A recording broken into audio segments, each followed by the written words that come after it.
Hi guys, it's Jen, and this is part 2 of my gardening video series. If you missed part 1, I'll put a link to it right here so you can check that out. In this video, I'm going to walk you through spacing, grid planting versus triangle, and days to maturity. So here we go. For this garden bed, I'm going to use a 4x8 foot bed example, so I have 32 square feet of growing space. These are the varieties I'll be growing this year. 2 of each for a total of 10 plants. Each of these lettuces will be planted 12 inches apart from each other, but more about that in a second. Remember the rule about succession planting? I don't want all of my lettuces being ready at the same time, because I can't eat that much salad in a week. If I eat 1 lettuce head each weekday for a 2-week period, I get 10 heads of lettuce. My first planting will be right around 4-5-13. Since I wait between 10 to 15 days between plantings, my schedule for lettuces will look like this. I am only going to do 4 succession plantings because I will also have spinach, kale, and Swiss chard to eat. When planting all this, I use the triangle method. I'll explain what that means in a minute, but first an explanation about row or grid gardening. Imagine this blue square and this pink triangle are both 12 inches. How can this be, you say? The triangle is obviously smaller. What if I turn them like this? I'm going to use this blue square that is 12 inches in your imagination just to prove a point.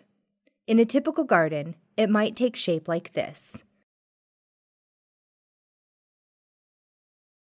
See?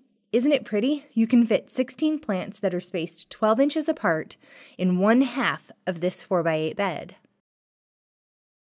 But now, let me show you what happens when I use this pink triangle.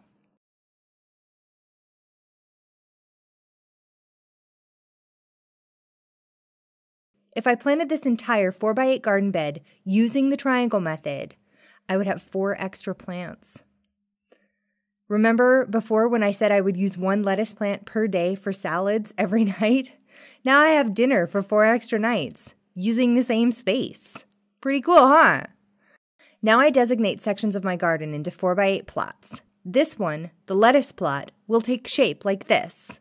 I'm going to do 4 lettuce succession plantings. My first planting, as I said before, is going to be 4-5-13. The first 2 sets of plantings I'll begin growing in a mini milk jug greenhouse, which I'll show you in a future video. The last 2 plantings will be seeds planted directly in the ground.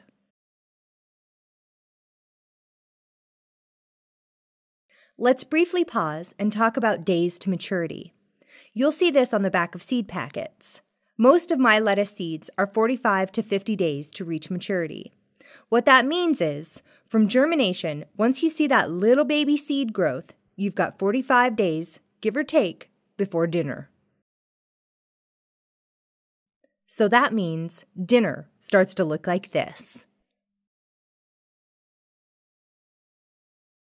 Keep that days to maturity in mind, because some varieties of lettuce can take up to 60 days to reach maturity.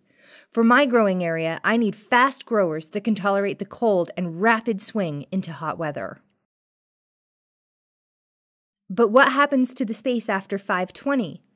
After I've pulled and eaten that very first set of lettuce? I'll start planting green beans or even a zucchini plant. Remember, it won't get too big before the second set of lettuces are going to be eaten.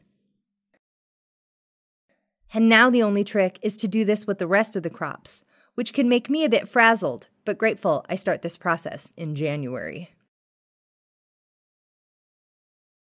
Okay, a short list to finish up about things that can grow or be planted before or right around your last frost date. Think creatively about your garden bed and try to follow something from the before first frost with the after first frost. In my growing area, because I leap so fast into hot summer temperatures, I can really only get lettuce done before something needs to be put in the ground where it used to be. Next time I'm going to talk about the tools I use to plan, things like books and websites that have been really helpful to me.